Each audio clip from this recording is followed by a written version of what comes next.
Good morning everyone, let me introduce myself. My name is Tamdana Reswari. I'm from Management 24C and my NPM 2441137, and thank you for giving me the opportunity to present today. In our everyday lives, we constantly deal with large growth of information, whether it's about customer, student, employees, or even public opinions. In most cases, it is impossible to collect information from every single individual in the population. That is why sampling becomes a crucial process in statistics. Today, I will be presenting the topic sampling methods and sampling distribution. This topic is extremely important because it teaches us how to select a group of individuals that can accurately represent a much larger population. When sampling is done correctly, we can make reliable conclusions without having to study every member of the population. In this presentation, I will explain the meaning of population and sample, various sampling techniques, and how sampling distribution works in statistical reasoning. This concept allows us to understand how research produce trustworthy conclusions from limited data. 1. Understanding population and sample. A population refers to the entire group of individual or item that we want to study. This group can be very large, such as all citizens of a country, all customers of a store, or all product produced in a factory. A sample, on the other hand, is a smaller group selected from the population. Because it is often impossible or impractical to examine the whole population, we select a sample that represents the population characteristic. A good sample should reflect the diversity, proportion, and pattern found in the population. Sampling allows us to save time, reduce costs, and still obtain reliable information. 2. Simple random sampling. Simple random sampling is one of the most basic and unbiased sampling methods. In the method, every member of the population has the same chance. Based that there is no preference or pattern in the selection process. Because of this fairness, simple random sampling minimizes bias and increases the reliability of the result. Research often use tools such as random number generator or random selection software to choose the sample. 3. Stratified random sampling.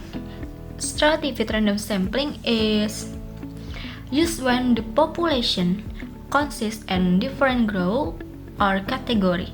This group, known as strata, may be based on characteristics such as age, gender, region, or income level. Instead of selecting from the population as a whole, the research divides the population into strata and then takes samples from each group. The methods ensure that every important subgroup is represented, making the sample more accurate and reflective of the real population. 4.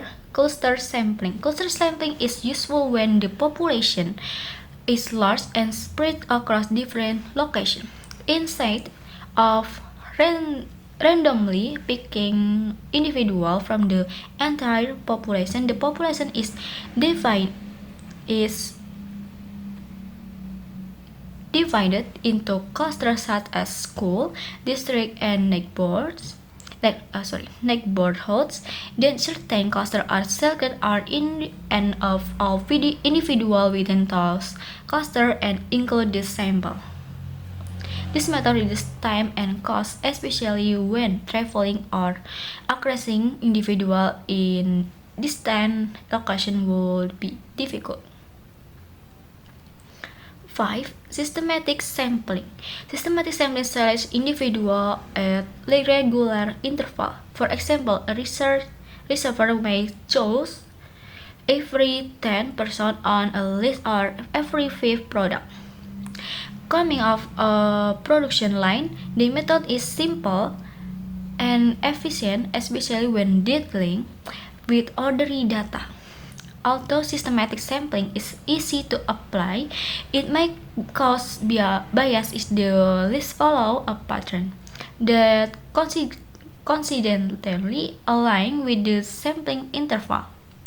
6. Quota sampling. Quota sampling is non-random method used when the researcher wants to ensure certain categories or characteristics appear in the sample. The researcher decides how many individuals are needed from each group and then selects people until the quota is met. Although it guarantees representation of specific group, it depends heavily on the research judgment, making it vulnerable to bias. 7. Purpose sampling. Purpose sampling, also known as judgment sampling, is used researchers intentionally it selects individuals who are considered most relevant knowledge about the topic. This approach is common in qualitative research, expert study, and specialized investigation, where only certain individuals hold the necessary information. While purpose sampling provides deep insight, it does not represent the entire population and therefore can be generalized broadly. Sampling distribution. After selecting a sample, the next important concept is sampling distribution. A sampling distribution refers to the distribution of a statistical measure such as mean or proportion taken from many different samples of the same population. Even though each sample may produce slightly different results, the pattern formed by many samples follow a predictable distribution. This concept allows researchers to estimate population parameters, measure uncertainty, and make confident conclusions using sample data. Sampling distribution forms the foundation of inferential statistics and enabling hypothesis testing, confidence interval, and probability evaluation. Why sampling matters? Sampling is essential because it one, save time and cost to allow research to study large population efficiently, produce reliable and valid conclusion, helps identify patterns and make prediction, provides the foundation for statistical inference. With proper sampling, result may be biased, incorrect, and misleading.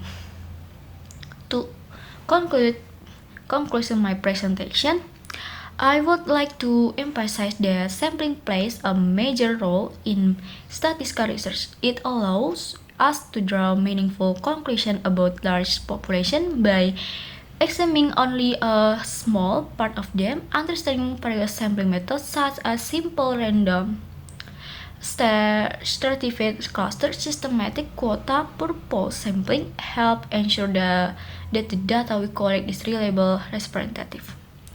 Furthermore, the concept of sampling distribution allows us to understand how sample research behave across reverse sampling. This helps us measuring accurately but confident and perform statistical inference actuality.